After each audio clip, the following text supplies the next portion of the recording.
selamat pagi pemirsa. Berita Padang hadir kembali hari ini bersama saya Adini dan sejumlah informasi telah kami siapkan untuk Anda. Berikut selengkapnya.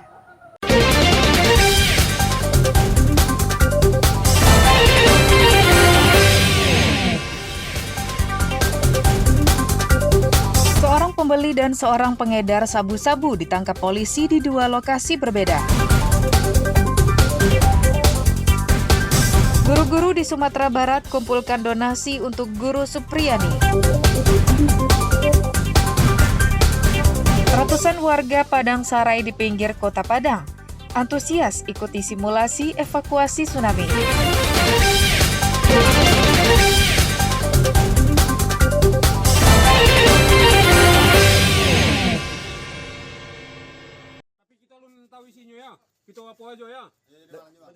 Mendapatkan laporan adanya transaksi sabu-sabu, tim Tiger Satres Narkoba Pasaman Barat bersama Polsek Pasaman langsung melakukan penyergapan. Hasilnya, tim Tiger Satres Narkoba Polres Pasaman Barat kemudian membekuk rival yang merupakan pembeli sabu-sabu di Jorong Kapa Timur, Kecamatan Luhaknan Duo. Dari tangannya disita 1 paket kecil sabu-sabu. Berdasarkan informasi rival, polisi kemudian melakukan pengembangan ke rumah tersangka Joni Eka yang merupakan pengedar sabu-sabu. Di rumah tersangka di Jorong Lubuk Puding, Kecamatan Luhaknan Duo, polisi menyita 29 paket kecil sabu-sabu yang disimpan di dalam botol deodoran dan 2 paket sabu-sabu ukuran sedang yang disimpan di dasar sebuah piala. Yang kita tangkap adalah pengguna inisial MR.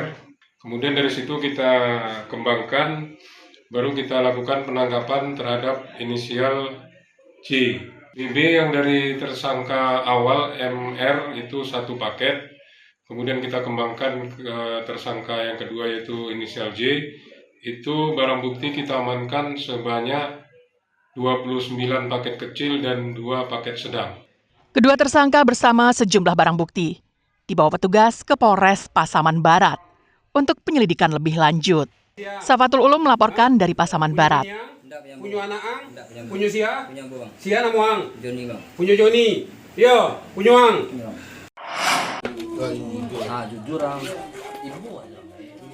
Fauzan, seorang pengedar sabu-sabu, tak bisa berkutik saat ditangkap polisi dari Satres Narkoba Polresta Padang di rumahnya yang berada di kawasan Padang Selatan pada Rabu malam.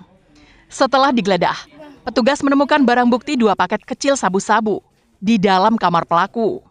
Penggeledahan pun disaksikan keluarga dan ketua RT setempat. Namun tak sampai di situ. Setelah pelaku diinterogasi, petugas melanjutkan pengembangan untuk mencari seorang pengedar lainnya. Setelah dipancing bertransaksi dengan polisi yang menyamar sebagai pembeli, petugas menangkap seorang pengedar sabu-sabu lainnya yang bernama Divo dan baru berusia 18 tahun di pinggir jalan yang berada di daerah Padang Barat. 1 paket sabu-sabu pun disita petugas. Petugas melanjutkan pengembangan ke rumah Divo untuk mencari barang bukti lain yang diduga masih disimpan pelaku. Alhasil, 6 paket kecil sabu-sabu siap edar kembali ditemukan polisi. Karena tak ada lagi barang bukti lain, kedua pelaku dibawa ke Mapolresta Padang untuk proses hukum lebih lanjut. Di saat melakukan penggeledahan, tim berhasil menemukan 2 paket narkotika jenis sabu. Dari keterangan tersangka berkembang, ada 1 orang tersangka lagi yang pemilik sabu tersebut. Terus tim melakukan pemancingan dengan cara undercover buy. Tim mengamankan terduga pelaku tersebut. Di tangan terduga pelaku pertama ditemukan 1 paket narkotika jenis sabu. Setelah itu dikembangkan. Kembali tim menemukan 6 paket narkotika jenis sabu di kamar tersangka. Kedua tersangka dijerat dengan Undang-Undang Narkotika Nomor 35 Tahun 2009 dengan ancaman hukuman 20 tahun penjara. Alfi melaporkan dari Padang. Polresta Padang, Bu.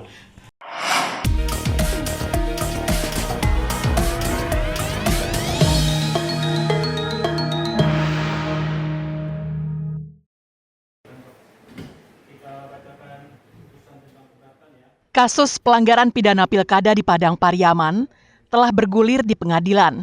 Dalam lanjutan sidangnya, Majelis Hakim memutuskan menolak semua eksepsi atau keberatan terdakwa.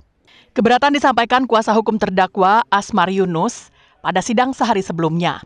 Asmar Yunus adalah seorang pensiunan polisi yang melakukan perusakan alat peraga kampanye salah seorang calon bupati Padang Pariaman pada tanggal 14 Oktober lalu.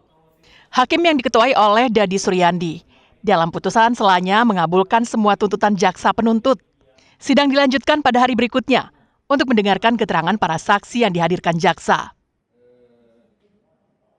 Hasil dari putusan sela tadi, seluruh eksepsi atau keberatan dari tim penasihat hukum dan terdakwa itu ditolak untuk keseluruhan. Dalam arti kata bahwa proses ini kita lanjutkan dengan pembuktian dari penuntut umum untuk perkara ini. Kuasa hukum terdakwa menerima putusan hakim dan akan membuktikan di persidangan jika terdakwa tidak bersalah karena membuka APK di tempat yang tidak dibolehkan untuk dipasang. Eksepsi dengan keberatan kita menurut majelis tidak bisa diterima, dan itu kita hormati, dan tentunya jaksa dan kita berupaya untuk menggolkan dakwaan, dan kita berupaya untuk membuktikan apa yang kita sampaikan dalam eksepsi itu adalah benar adanya. Sidang pidana pemilu kada dibatasi 7 hari sejak digelar dan harus diputus oleh hakim sesuai dengan Undang-Undang Pemilu. Eki Rafki melaporkan dari Pariaman.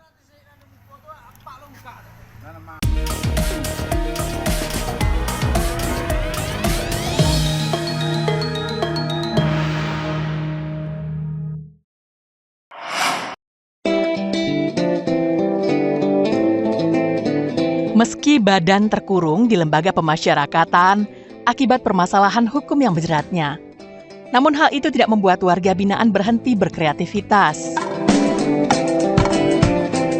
Salah satunya dengan menyulap limbah kayu. Lapas menyediakan fasilitas penggergajian kayu yang bisa digunakan para warga binaan ini untuk berkreasi. Limbah kayu yang awalnya tidak memiliki nilai jual, dengan kreativitas bisa diubah menjadi produk berkualitas dan bernilai jual. Di bengkel kerja Lembaga Pemasyarakatan kelas 2B Muara Sijunjung, limbah kayu dijadikan kerajinan berbagai model. Seperti ukiran kaligrafi, jam dinding, dan lemari kecil. Sofianto, salah seorang warga binaan mengatakan, berkat pelatihan di Balai Kerja Lapas, ia yang semula tidak mengerti apa-apa tentang pertukangan, akhirnya bisa mahir mengolah limbah kayu menjadi barang yang mempunyai nilai jual. Menurut bapak satu anak ini, sebelum menjadi warga binaan, dulunya ia menjadi sampah masyarakat di lingkungannya, karena ulahnya yang selalu meresahkan warga yang tinggal di dekat rumahnya. Namun ia sangat menyesal dan berjanji akan menjadi orang baik dan berguna bagi lingkungan setelah tuntas menjalani hukuman. Di wilayah tempat tinggalnya di Sijunjung, banyak sekali tempat penggergajian kayu, sehingga bisa dipastikan banyak limbah kayu yang tidak berguna dan hanya dibuang oleh pemiliknya. Sofianto merasa optimis jika usahanya tak akan kekurangan bahan baku. Jujur ini pengalaman yang tidak terlupakan. Mungkin awalnya dulu saya hanya menjadi sampah masyarakat, Pak. Harapan saya setelah keluar nanti saya supaya bisa menjadi masyarakat yang berguna untuk masyarakat yang lain. Menurut Kalapas Muaro Sijunjung, Ahmad Junaidi, pihaknya terus melakukan berbagai pelatihan untuk warga binaan. Hal itu bertujuan agar warga binaan mempunyai penghasilan. Penghasilan dari warga binaan ini akan diberikan kepada anak istrinya saat membesuk.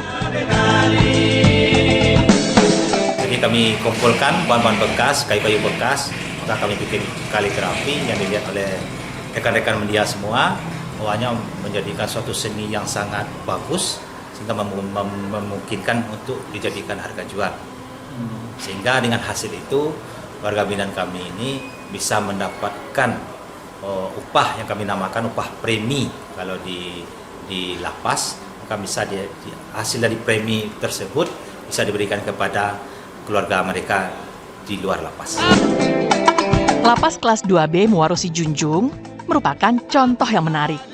Karena lapas bukan sekadar tempat memenjarakan orang, namun juga sebagai tempat pelatihan kerja. Sehingga mereka yang keluar dari sana telah memiliki modal keahlian untuk bekerja dan menghasilkan uang dengan cara yang halal. Robiham melaporkan dari Sijunjung.